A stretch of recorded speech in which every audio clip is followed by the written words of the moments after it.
Adenw ne ka foli b'aw bɛɛ lajɛlen ye. Aw bɛ yɔrɔ o yɔrɔ ka bɛn n'aw ka waati a n'aw sigiyɔrɔ ye. Aw minnu bɛ ko kunnafoniya ka d'aw ye Mali kan walima AES jamanaw kan, an ka foli b'aw bɛɛ lajɛlen ye. Kunnafoniya min b'an bolo nin video kɔnɔ, an ka le ministre des Affaires étrangères de l'AES badenw k'u ni Russie ye ɲɔgɔn ye ba dɔ kɛ k'a daminɛ avril kalo tile 3 ka taa tile 4. Badenw ko in bannen kɔfɛ u ye an ka ministre bɛ n'o ye Abdoulaye Diop ye, ministre des Affaires étrangères de la coopération internationale. Badenw u ye ɲininkali sɛmɛ an na kɛrɛnkɛrɛnnenya Faransi ka téléso bɛ yen ko RT. U ye ɲininkali sɛmɛ a la badenw ko nin ɲɔgɔn ye in tun bɛ mun kan, jaabi jumɛnw sɔrɔla la, AES yɛrɛ ye paaraya jumɛnw kɛ, Russie b'a fɛ ka mun kɛ AES ye. Badenw a ye nɛgɛ kalaya ka di u ma. A ye jaabiw d'u ma, jaabi minnu kɛra marteau ye Macron a n'a ka valiw kuncɛ la. Il faut vraiment suivre cette vidéo là. Vidéo ni suit fo a dan na. Tuma dɔ la a diya kojugu i bɛna yɛlɛ fo k'i ɲɛji bɔ, ka sababuya kɛ ale tɛ taa ni galama ku ye, a tɛ taa ni kuyɛri ku ye. Ni ɲininkali dira a ma dɔrɔn kɛrɛnkɛrɛnnenya fɛn min yɛrɛ kɔni bɛ AES ni Faransi cɛ fɔ, n badenw a bɛ jaabi di f'i sigilen bɛ yɛlɛ yɛrɛ ma. Aw kana ɲinɛ k'a fɔ ko bi ye dimanche avril kalo tile 6 san 2025. Comme d'habitude an tɛ sɛgɛn k'a fɔ ye n'an ka video sɔrɔ tuma hali n'a kɛra j'aime kelen aw t'an ka video kan. Abdoulaye Diop k'a ye RT mɔgɔw ka ɲininkali jaabi Moscou o réunion bannen kɔfɛ, réunion min ye AES ni Russie farala ɲɔgɔn kan. A ko les 3 et 4 avril, les premières réunions du format Russie Confédération des États du Sahel ont eu lieu à Moscou. A ko k'a daminɛ avril kalo tile 3 ka taa tile 4 ko AES depuis a créera ani Russie ka sigi tête à tête ko fɔlɔ de ye nin ye. A jamana kelen-kelenna bɛɛ ni Russie ye tɛgɛ di ɲɔgɔn ma kɛ, nka ka taa jamana 3 ka fara ɲɔgɔn kan ka taa kuma nɛn kelen na, badenw u ni Russie ka sigi kɛnɛ kelen kan ko o fɔlɔla nin na. O réunion bannen kɔfɛ, badenw ko dans une interview exclusive accordée à la chaîne de télévision RT en France, Abdoulaye Diop a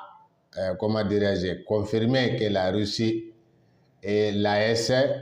voient dans la même direction. Yaye ko o ko in bannen kɔfɛ Faransi ka téléso min wele ko RT k'u ye a ye ɲininkali jaabi dɔ kɛ u bolo, a y'a yira k'a fɔ ko ko Russie ni AES k'u bɛ yeli kɛ direction kuntaga fan kelen de la koyi, u ɲɛ bɛ fɛn kelen na, u ka yetaw ye kelen, k'o de la u farala ɲɔgɔn kan ka ɲɔgɔn ye in kɛ ka se ka waati natɔ kow labɛn. Badenw a ye kuma fɔlɔ min fɔ, a ko ce qui est important dans notre relation avec la Russie, c'est que nous avons la même compréhension, la même définition de la menace et de l'ennemi que nous combattons. Yaye a ko fɛn min ye olu ni Russie ka tɛgɛ di ɲɔgɔn ma jayɔrɔ ye, olu ni Russie ka ɲɔgɔn minɛ k'a fɛn min ka bɔ a la, ko c'est que u bɛɛ ɲɛ bɛ fɛn kelen na, u bɛɛ bɛ kow faamuya cogoya kelen na, wa u bɛɛ ɲɛ bɛ jugu, u bɛɛ jugu ye fɛn kelen ye. Europe ni OTAN ye Afrique jugu ye cogo min na, Russie fana jugu dɔ ten, wa u bɛɛ ka jugu définition ye kelen. Anw bɛ min filɛ jugu ye, Russie fana b'o de filɛ jugu ye. N b'a dɔn jugu tɛ fila ye diɲɛ kɔnɔ, c'est l'OTAN. Ni ko OTAN o ye Europe ani Amérique de. Ko donc ko jugu ye kelen ye an bɛɛ bolo, k'o de la ko an ka yetaw fana ye kelen ye. A ko c'est pourquoi la Russie a été toujours ouverte à l'assistance, notamment en ce qui concerne les équipements de nos pays. Yaye a ko c'est pourquoi ko Russie ma ani tɛgɛ a ma tɛgɛ don a kɔnɔ, a ma bolo a ma ŋaniya jugu kɛ dɛ, k'a y'i disi waga, a y'a dusukun fɛrɛ ka anw ma dɛmɛ ka sababuya kɛrɛnkɛrɛnnenya fɛn min ye an ka jamana équipement ko ye, ka se k'an ka sɔrɔsiw équiper, an ka se ka jɔ an yɛrɛ la kɛlɛ bolo ma, ka terroriste kɛlɛ, terroriste minnu labɛnnen don MPLS fɛ k'o ma ko Russie ma ko in ta ni kɔnɔ juguya koyi, k'o de la a ye ɲɛsin an ma. A ko n'i ye Mali dɔrɔn ka k'a ta, a ko si nous prenons le Mali il y avait quelques années ne contrôlait même pas les 30 ou 40% de son territoire. Yaye a ko n'i ye Mali ta, olu bɛna fanga la tuma min na, ko hali Mali ka jamana a dugukolo 30 kɛmɛ sarada la walima 40 o tun t'a bolo, a bɛɛ tun bɛ terroriste bolo. Terroriste n'u ka sponsor n'o ye Faransi ni MPLS tɔw ye, olu kɛlen bɛ ka Mali dugukolo tila u ni ɲɔgɔn cɛ, ka Mali dugukɔrɔ nafolo k'a ta.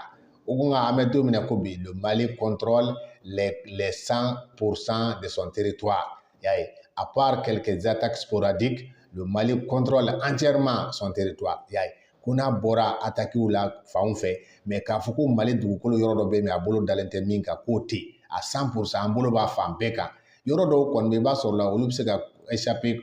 contrôle la tuma dɔw la u bɛ se ka boli ka taa attaque kɛ mais k'a fɔ ko Mali dugu dɔ bɛ yen bi ko armée ka fanga tɛ boli o tɛ yen donc o b'a jira k'a fɔ ko tiɲɛ yɛrɛ la la coopération avec la Russie a été vraiment sincère et ça continue sur la bonne voie.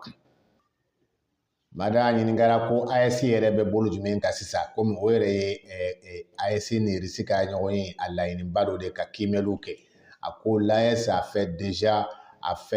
déjà fait beaucoup de progrès. À 8 mois, nous avons commencé par l'établissement d'une charte qui est un mécanisme de sécurité collective définitive entre nos pays. Yayi a ko AES créeli ani sisan cɛ a kalo 8 dafara badenw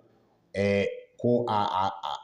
u ni sisan cɛ AES ka baaraw daminɛ ten kalo 8 kɔnɔna na k'u sera ka charte dilan n'o ye ka bɛnkanw ta ka kalikanw ta ɲɔgɔn ye ka kalikanw ta ɲɔgɔn ye fɛn o fɛn bɛ yen n'a bɛ kɛ Mali la ni dɔ nana bi Mali ka Burukina Niger bɛ fara an kan ni dɔ taara bi Burukina ka Niger ni Mali fara o kan donc an bɛ ɲɔgɔn madɛmɛ n'a fɔ ma ko sécurité collective ka ɲɔgɔn madɛmɛ aw bɛ taa ɲɔgɔn madɛmɛ aw ka jamanaw kan badenw ko o ye fɔlɔ ye o dun bɛ sen na k'a sababuya kɛ force conjointe b'u bolo u bɛ ka terroriste bunte nin yɔrɔ saba bɛɛ la donc siga t'a la o b'a jira k'a fɔ ko AES a ye ɲɛ sɔrɔ a ko à 8 mois seulement après la création de l'AES beaucoup de choses ont été accomplies et assurées voilà a ko fɛn min kɔni ye AES ye ko kalo 8 kɔfɛ ko fɛn caman sera ka kɛ n b'a dɔn o fɛn caman ka ca o dɔ ye u ka force conjointe o dɔ ye u ka drapeau ye le drapeau de l'AES AES ka logo badenw AES ka comment dirais-je banque d'investissement AES ka passeport commun a ka ca o ye caya dan de donc i b'a ye k'a fɔ ko fɛɛrɛw de bɛ sen na siga t'a la min b'a yira ko de bɛ ye min b'a yira k'a fɔ ko AES a ka ɲɛtaga siga t'a la badenw fɛn min ye AES ka wariko ye a ko fɛn min ye AES ka wariko ye concernant le volet monnaie a ko nous sommes sur la bonne voie et nous sommes soutenus par la fédération de la Russie a ko fɛn min fana kɔni ye wariko ye ko a bɛ sira ɲuman kan wa ko Russie de bɛ k'u soutenir fana badenw siga tɛ nin ko in na koyi Bakari Yahu Sangare y'a fɔ a ka déclaration na Ablaye fana filɛ ka segin a kelen kan nin tuguni badenw a ko fɛn min ye Russie ni AES ka fara ɲɔgɔn kan ye u k'u tɛgɛ di ɲɔgɔn ma a ko fɛn min y'a jayɔrɔ ye a ko la Russie et aujourd'hui la Confédération des États du Sahel partagent une vision commune la gestion de nos affaires le respect de la souveraineté des États yayi ko fɛn min ye Russie ni olu ka tɛgɛ di ɲɔgɔn ma ye ko a jayɔrɔ ye mun ye u bɛɛ ye ka yeta ye kelen wa k'u bɛɛ bɛ ɲɔgɔn bonya jamanaw bɛ ɲɔgɔn bonya mais ni Faransi don bonya t'a la ko Faransi b'i filɛ ka jɔn de badenw o de bɔra la pewu o de la Faransi bɛ k'a bolo kin bi kin dan na donc a ko fɛn min ye Russie ni AES ye k'u ka yeta ye kelen wa ɲɔgɔn bonya de b'a kɔnɔ le respect mutuel yayi le respect de la souveraineté u bɛ ɲɔgɔn bonya wa bɛɛ bɛ ɲɔgɔn ka souveraineté bonya fana foyi tɛ coro ɲɔgɔn kun na badenw a ko fɛn min ye Russie ɲɛmɔgɔ ani AES yɛrɛ jamana ɲɛmɔgɔ ye a ko le président Poutine autant que les présidents des pays de l'AES ont ces mêmes visions ces mêmes principes de respect de la souveraineté des pays du respect des choix souverains en ce qui voilà de ces pays mais aussi la prise en compte des intérêts de leur population yayi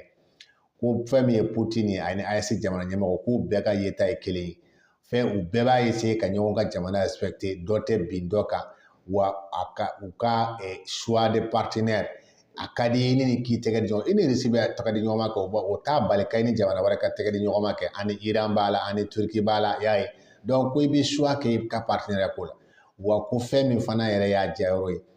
Russie la o AES jamana o ko a jamana ɲɛmɔgɔ n'u ka bɔ ka bin ka se k'u ka population ka intérêt préserver badenw Ablaye Diop ye jaabi minnu di Français ka journalistes ma k'a kɛra gabakuru ye Macron n'a ka valeur kuncɛ la ka sababuya kɛ u yɛrɛ nana ye k'a fɔ ko c'est déjà vraiment une peine perdue AES taara ka dan kɛ AES ko taara ka dan kɛ bolo tɛ da AES kun na bilen kɛrɛnkɛrɛnnenya Faransi n'a ka ani impérialiste tɔw u mago sara ni kunnafoni an y'a sama ka bɔ bamara.net kɔnɔ ka bɛn bi dimanche donya ma one love à vous tous